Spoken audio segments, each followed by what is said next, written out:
우리 옆에 분과 인사하십시다. 참 잘 오셨습니다. 집사님 복 있는 자입니다. 권사님 복이 있습니다. 장로님 복이 있습니다. 나는 복 있는 사람입니다. 하나님은 살아계십니다. 살아계신 하나님께서 오늘도 우리에게 말씀하시고 은혜와 복을 허락하시는 줄로 믿습니다. 현대인들의 가장 무서운 질병을 스트레스라고도 합니다. 스트레스라고 할 때에 염려, 근심, 걱정, 불안 이 모든 것들이 스트레스의 하나다라고 이해할 수 있겠습니다. 오늘 성경이 말하는 것은 그 가운데 염려에 관한 내용입니다. 한 절 지나서 한 절꼴로 염려하지 말라 하는 이런 말씀을 하고 있습니다. 염려하지 말라 할 때 우리는 두 가지를 생각할 수 있습니다. 하나는 문제 해결을 위한 염려하는 것, 고민하는 것이 있습니다. 다른 하나는 삶 속에 뿌리가 박힌, 깊이 박힌 염려입니다. 그러니까 사사건건 염려하는 것, 24시간 염려와 떼지 못하는 그런 염려를 말하는 것, 이렇게 나눠볼 수 있겠습니다. 당장의 문제를 외면하거나 모른 체 할 수는 없을 것입니다. 그렇지만 사소한 일에도 사사건건 염려가 가득하다고 하면 그것은 필요 이상의 염려를 하는 것일 것입니다. 오늘 성경에 염려하지 말라고 했습니다. 사실 염려 걱정을 하고 싶어서 하는 분이 어디 있겠습니까? 그렇지만 염려가 되는 것을 어떡하겠습니까? 염려가 밀려오는데 염려하지 않을 수가 있겠습니까? 염려는 그 정도에 따라서 아주 심각한 현상을 나타내기도 하는 것 같습니다. 염려거리가 생겨날 때에 단순하게 그냥 걱정, 근심 정도로 지나가는 사람도 있습니다.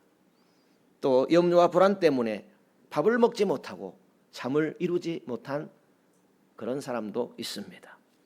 염려가 심각한 경우에 동반되는 합병 증세로 육신을 무너뜨리기도 합니다. 신경이 쇠하게 진다든지 신경성 질병이 나타난다든지 두통이라든지 위장병이라든지 이런 일들이 일어나기도 하는 것입니다. 염려한다고 해서 염려가 사라지지 않고 근심한다고 하여 근심이 사라지지 않는 것 같습니다. 오히려 걱정하고 염려한 만큼 우리 삶에 심각한 영향을 끼치는 것 같습니다. 여러분들은 어떤 염려와 근심 속에서 살아가고 있습니까? 또한 그런 염려와 근심을 어떻게 멀리하고 살아가고 계십니까? 우리가 염려의 정의부터 생각해 보아야 할 것 같습니다. 하나님의 자녀들에게 염려가 끼치는 그 영향이 아주 심각하기 때문입니다. 염려는 내 인생에서 행복을 빼앗아가 버리는 사단의 그림자다라고 할 수 있겠습니다. 염려 안에는 행복이 자리 잡을 곳이 없습니다. 염려 안에서는 사단이 소리 없이 조용히 무너뜨리는 전략을 꾸미고 있기 때문입니다. 염려란 말의 기원을 보게 되면 마음을 갈라놓는다, 마음을 분열시킨다 이런 의미가 있습니다. 염려는 우리 마음이 쪼개어지고 나누어지게 해서 우리를 넘어뜨리는 사단의 도구다라고 할 수 있겠습니다. 그래서 염려를 느린 형태의 자살이라고 표현합니다. 염려는 우리 삶을 알게 모르게 서서히 무너지게 합니다. 염려는 우리 영혼과 육체를 무너뜨려서 우리 행복을 뺏어가려는 사단의 도구다라는 것입니다. 그리고 염려라고 할 때 그것은 하나님의 말씀을 방해하는 영적 파괴자이다. 이런 정리를 해볼 수 있을 것 같습니다. 하나님의 말씀을 방해하는 것은 영적 파괴입니다. 우리 본문에 보니까 말씀을 들으나 세상의 염려와 재물의 유혹에 말씀이 막혀서 결실하지 못하는 자다. 말씀의 결실을 맺지 못하는 자다. 염려하는 자는 말씀의 결실을 맺지 못한다. 이렇게 말씀하고 있습니다. 염려를 이기게 되면 영과 육이 강건해지고 영적 생활에 유익을 얻게 됩니다. 염려를 극복하지 못하면 영과 육이 심각한 상태에 이를 수도 있습니다. 염려는 영과 육을 파괴하는 사단의 무기입니다. 염려를 이기지 못하면 염려가 염려로 그치는 것이 아니라 내 인생을 파괴하는 일을 하는 것입니다. 다윗이라는 사람도 염려 앞에서 이런 고백을 했습니다. 시편 42편에 내 영혼아 네가 어찌하여 내 속에서 염려하며 불안하여 하느냐, 그런 고백을 했지요. 염려는 반드시 이겨내야 하는 내 안에 있는 적입니다. 염려는 내 영혼과 육체를 무너뜨리려는 내 안에 있는 나의 원수입니다. 그러므로 우리는 염려를 이기고 더 행복하게 살아야 하겠습니다. 어떻게 하면 염려를 이기며 더 행복하게 살아갈 수 있겠습니까? 먼저는 염려만으로는 어떤 결과도 얻을 수 없다라는 사실입니다. 오늘 성경 27절에 보면, 마태복음 6장 27절에 보면 너희 중에 누가 염려함으로 그 키를 한 자나도 할 수 있느냐 그랬습니다. 염려와 근심만으로는 어떠한 결과도 얻어낼 수 없습니다. 오히려 염려와 근심은 상황을 더 악하게 만들 따름입니다. 염려함으로 키를 한 자나 더 할 수, 아니 염려로 키 자라게 할 수가 없습니다. 염려한다고 해서 있는 문제가 그쳐질 수가 없습니다. 그리고 염려를 이기려면 염려를 나에게서 멀리 던져버려야 합니다. 염려하지 말라라는 말씀이 신약 성경에 20번 이상 기록되었고 전 성경을 통해 볼 때에 50번 이상이 직접 간접적으로 기록되어 있는 것을 볼 수가 있습니다. 염려하지 않으려면 내 안에 있는 염려를 몰아내야 한다라는 것입니다. 염려를 몰아내려면 염려를 내 안에서 밖으로 던져버려야 합니다. 염려를 맡겨야 하는 것입니다. 내게 있는 염려를 누군가에게 맡기는 것, 그것을 염려를 밖으로 몰아내는 것, 내 염려를 밖으로 던져버리는 것, 이렇게 이해할 수 있습니다. 내 염려와 근심을 맡길 수 있는 유일한 대상은 하나님이십니다. 그래서 성경은 많은 곳에서 염려를 주께 맡기라 자주 말씀하고 있습니다. 하나님은 우리의 염려를 다 알고 계시는 분이십니다. 32절을 보시죠. 마태복음 6장 32절 같이 읽어보실까요? 이는 다 이방인들이 구하는 것이라 너희 천부께서 이 모든 것이 너희에게 있어야 할 줄을 아시느니라. 하나님은 우리가 염려하는 그 염려의 종류를 또 어떻게 해결할 것인지를 다 알고 계시는 분이십니다. 하나님은 우리가 가진 염려의 수만큼 해결 방법도 다 가지고 계신 하나님이십니다. 그러므로 그 염려를 우리는 믿음으로 이겨야 합니다. 하나님을 믿음으로 이겨야 합니다. 30절에 보면 오늘 있다가 내일 아궁이에 던지오는 들풀도 하나님이 이렇게 입히시거든 하물며 너일까 보냐 믿음이 적은 자들아 그랬습니다. 맡기지 못하는 것은 하나님께 대한 믿음이 없기 때문입니다. 해결자이신 하나님을 믿는 자는 반드시 그 하나님께 맡긴 만큼 결과를 보게 될 것입니다. 반드시 하나님은 해결하신다라는 믿음을 가지고 기다려야 하는 것입니다. 34절이죠. 34절 같이 읽어볼까요? 그러므로 내일 일을 위하여 염려하지 말라. 내일 일은 내일 염려할 것이요 한날 괴로움은 그날에 족하니라. 하나님께서 해결하시는 시간은 그리 오랜 시간이 걸리지 않습니다. 해결하시는 하나님의 시간을 우리가 기다릴 줄 알아야 하겠습니다. 응답의 시간은 하나님께서 정하시고 응답하시는 것입니다. 오늘 우리가 믿음으로 맡길 수 있다면 내일 행복하게 열리게 될 것입니다. 그리고 33절을 보게 되면 우리가 하나님이 원하시는 것을 먼저 해야 된다라는 것입니다. 그것이 기록되어 있죠. 같이 읽어볼까요? 33절. 너희는 먼저 그의 나라와 그의 의를 구하라. 그리하면 이 모든 것을 너희에게 더하시리라. 우리가 살아가면서 어떤 순서를 바꾸게 되면 훨씬 더 가벼워집니다. 삶이 편리해집니다. 하나님이 원하시는 것을 먼저 해보시기 바랍니다. 내 걱정과 근심이 있습니다. 그렇지만 하나님께서 원하시는 것을 우선적으로 해보시라는 말씀입니다. 그러면 염려도 사라질 것이고 문제도 해결되는 은혜가 있게 될 것입니다. 걱정과 염려가 있다고 하여 먼저 해야 할 것을 미루게 되면 내일도 틀어질 뿐만 아니라 하나님 맡기신 일도 하지 못하게 되는 것입니다. 그러므로 우리가 먼저 해야 할 것은 먼저 그의 나라와 그의 의를 구하라라고 말씀하셨습니다. 어떤 상황에서도 하나님께서 원하시는 것을 먼저 하고 그것이 이루어지기를 바라는 것, 그것이 바로 믿음입니다. 믿음이 없으면 내 문제와 상황을 먼저 앞세울 수밖에 없습니다. 믿음이 없이는 기쁘시게 할 수 없나니 하나님께 나아가는 자는 반드시 그가 계신 것과 자기를 찾는 자들에게 상 주시는 이심을 기억해야 할 것이니라 말씀하셨습니다. 믿음이란 하나님 말씀에 반응하는 것입니다. 믿음이란 하나님께 움직이는 것입니다. 믿음이란 하나님 말씀에 먼저 행동하는 것이 믿음입니다.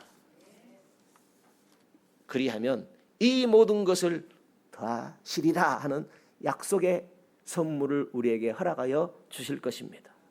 이 모든 것은 내 삶의 모든 문제, 그리고 하나님께서 맡기신 일, 이 모든 것 응답하신다는 말씀입니다. 내 근심의 정도와 상황이 아무리 크다 할지라도 그것은 아무런 문제가 되어질 수 없습니다. 그래서 사도 바울은 이런 고백을 했습니다. 고린도 교회를 향하여서 고린도서 7장 8절 이하에 하나님 뜻대로 하는 근심은 후회할 것 없는 결과를 하나님께서 가져다 주신다. 하나님 뜻 안에서 하는 근심은 아무리 많은 근심이라고 할지라도 하나님께서 후회 없는 결과를 가져다 주신다. 이런 말씀을 했습니다. 그러므로 우리 성도님들이 할 일은 주님을 신뢰함으로 기다리는 것입니다. 믿음은 기다리는 것입니다. 믿음은 순종하고 기다리는 것입니다. 하나님이 하실 때 세상의 결과가 나오게 될 것입니다. 염려를 주께 맡기면 주님이 하십니다. 주님이 역사하십니다. 그러므로 내 안에 평안을 선포하십시오. 그렇게 함으로 염려와 근심에서 자유하시기를 기원합니다. 예수님께서 말씀하셨습니다. 요한복음 14장 27절에 내가 평안을 주노라. 내 안에 있는 평안을 너희에게 주노라 말씀하셨습니다.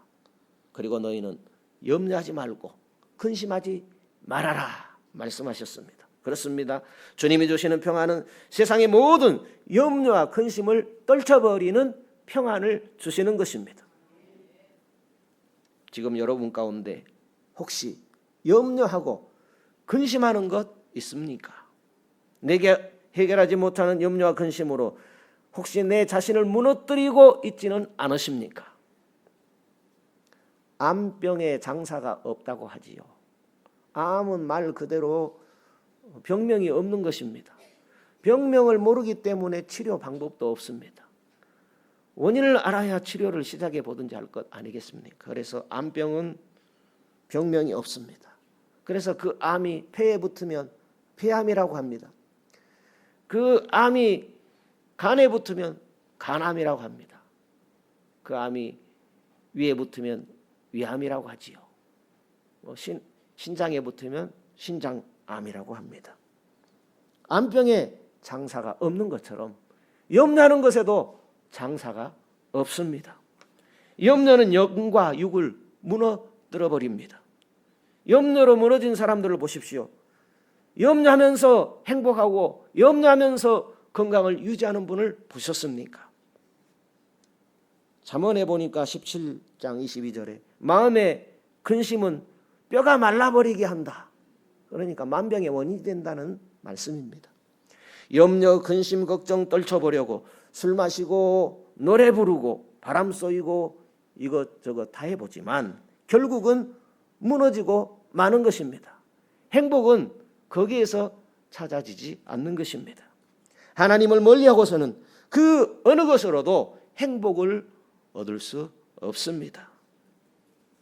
근심 걱정 떨쳐버리고 맡김으로 만족할 수 있는 그 행복은 오직 예수 그리스도에게서만 찾을 수 있습니다. 근심이라고 할 때, 염려라고 할 때 그것은 단순히 감정만의 문제가 아닌 것입니다. 우리의 육과 영을 무너뜨리는 내면의 질병입니다. 염려는 질병입니다. 그래서 스트레스가 만병의 원인이다 이렇게 말을 하는 것입니다. 그래서 이 질병에서 빠져나온 것이 결코 쉽지 않습니다. 지금 우리는 몸보다 마음이 먼저 지쳐버리는 그런 시대를 살아가는 것 같습니다. 염려, 근심, 걱정이라고 할 때 그것은 또한 영적인 문제입니다. 영적인 문제라는 것은 하나님 앞에 가져가지 않으면 해결되지 않는 문제다라는 것입니다. 영적인 문제 굉장히 중요합니다. 염려, 스트레스 염려 스트레스. 그렇게 오래된 질병이 아닙니다. 물론 성경에는 염려라고 기록되어 있지만 오늘 우리로 볼 때에 스트레스 염려를 말하는 것이죠. 불과 30년 전에 나타난 참으로 이상한 병입니다. 불과 얼마 전에 나타난 마음의 병이 이 염려라는 스트레스입니다. 그러므로 마음의 문제, 영적인 문제는 우리 마음을 만드신 하나님 앞에 가져가야 해결이 되어집니다. 사단은 내 마음에 염려, 스트레스를 심어서 나를 무너뜨리려고 하는 존재입니다. 사단은 내 마음과 감정이 쉽게 흔들린다라는 사실을 너무나도 잘 아는 존재입니다. 사단은 우리를 공격할 때에 염려의 다른 얼굴, 그러니까 낙심과 좌절하게 해버리는 그런 공격을 합니다.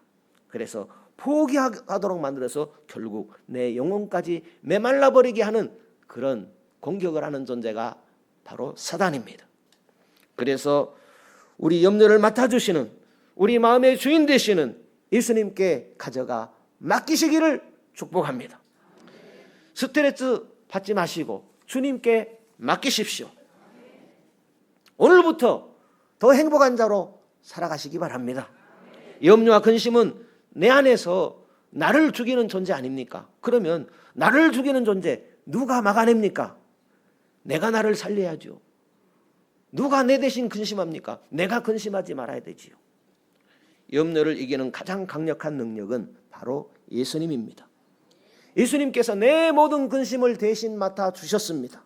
그리고 그분이 평안을 선포하셨습니다. 그러니 염려의 사슬에서 벗어나 사는 것이 믿음의 모습이 아니겠습니까?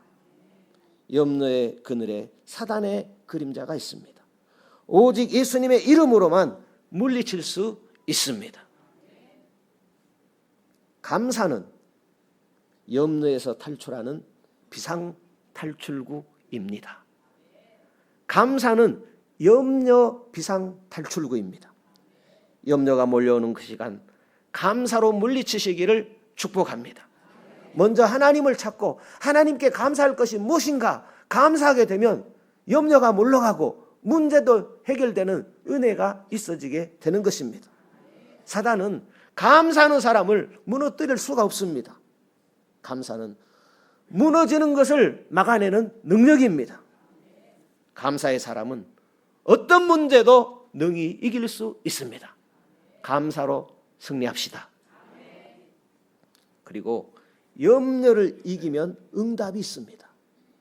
염려를 이기면 하나님의 축복하심이 있습니다.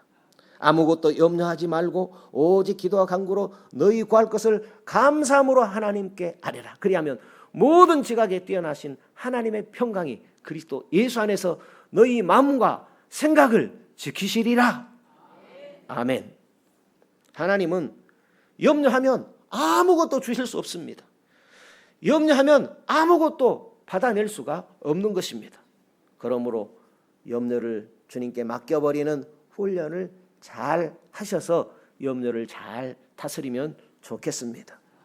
매 순간 예수님의 이름으로 자신을 축복하고 평안을 선포하십시오. 내 영혼아 행복할지어다. 내 영혼아 더 평안할지어다. 한번 같이 고백하면 좋겠습니다. 내 영혼아 행복할지어다. 더 평안할지어다. 예수 이름으로 승리하십시다.